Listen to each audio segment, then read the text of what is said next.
شام کا وقت تھا۔ شہر کی روشنیاں ایک ایک کر کے جل رہی تھیں، مگر ریلوے اسٹیشن کے باہر بیٹھا ہوا آدمی اندھیرے میں ڈوبا ہوا تھا۔ اس کا نام فراز تھا۔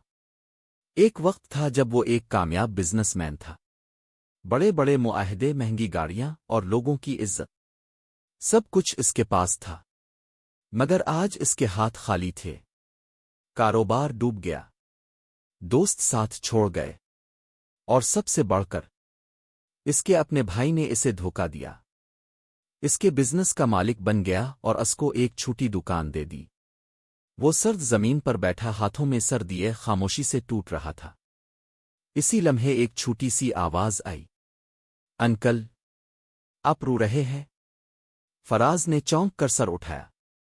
اس کے سامنے ایک 8 سال کی بچی کھڑی تھی، بکھرے بال، پرانا سا لباس اور ننگے پاؤں۔ اس کے ہاتھ میں روٹی کا ایک چھوٹا سا ٹکڑا تھا۔ آپ کو بھوک لگی ہے؟ اس نے معصومیت سے پوچھا۔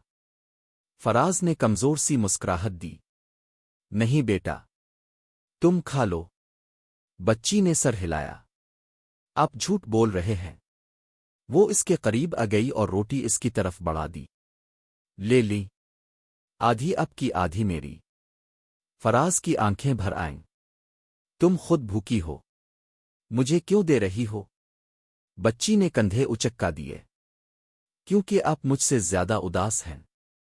یہ سن کر فراز کے اندر کچھ ٹوٹ گیا۔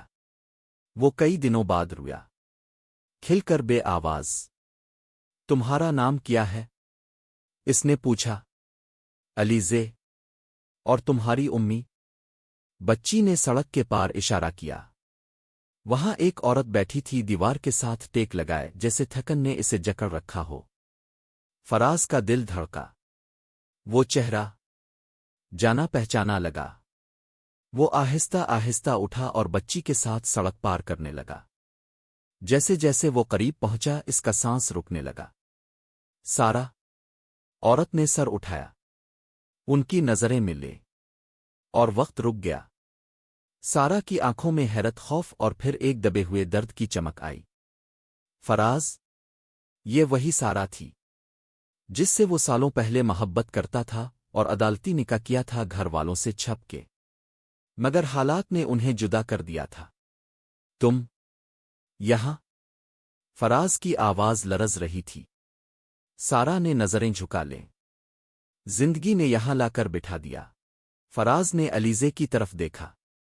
یہ، سارا نے آہستہ سے کہا، تمہاری بیٹی ہے۔ دنیا جیسے گھوم گئی۔ فراز کے قدم لڑکھڑا گئے۔ مجھے کیوں نہیں بتایا؟ سارا کی آنکھوں میں آنسو آ گئے۔ میں آئی تھی تمہیں ڈھونڈنے، مگر تمہارے بھائی نے کہا کہ تم دوسری شادی کر چکے ہو اور ہمیں قبول نہیں کرو گے۔ فراز نے مٹھی بھینچ لی۔ اس نے تم سے بھی جھوٹ بولا اور مجھ سے بھی جھوٹ بولا کہ تم شہر چھوڑ کر چلی گئی ہو۔ خاموشی چھا گئی۔ صرف علیزے کی معصوم آواز سنائی دی، امی، انکل کو روٹی دے دی ہے۔ سارا نے حیرت سے بیٹی کو دیکھا، پھر فراز کو۔ فراز گھٹنوں کے بل بیٹھ گیا۔ تم نے مجھے اپنا آخری لقمہ دیا۔ علیزے مسکرائی۔ آپ کو اس کی ضرورت تھی۔ فراز نے اس کے چھوٹے ہاتھ تھام لیے۔ نہیں، مجھے تمہاری ضرورت تھی۔ اس رات سب کچھ بدل گیا۔ فراز انہیں اپنے ساتھ لے گیا۔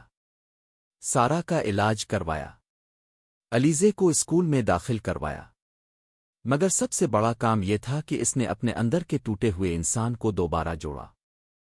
کچھ مہینوں بعد فراز نے ایک چھوٹا سا فلاحی ادارہ شروع کیا، جہاں روزانہ غریبوں کو کھانا دیا جاتا تھا۔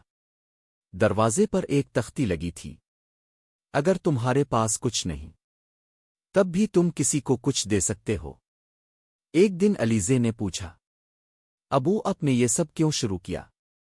فراز مسکرایا، اس کے بالوں پر ہاتھ پھیرا اور کہا، کیونکہ ایک دن ایک بھوکی بچی نے مجھے سکھایا تھا کہ اصل بھوک پیٹ کی نہیں ہوتی۔ علیزے نے ہنستے ہوئے کہا، دل کی ہوتی ہے نا؟ فراز نے سر ہلایا، ہاں بیٹا، دل کی۔ اور اس دن کے بعد وہ کبھی خالی نہیں رہا۔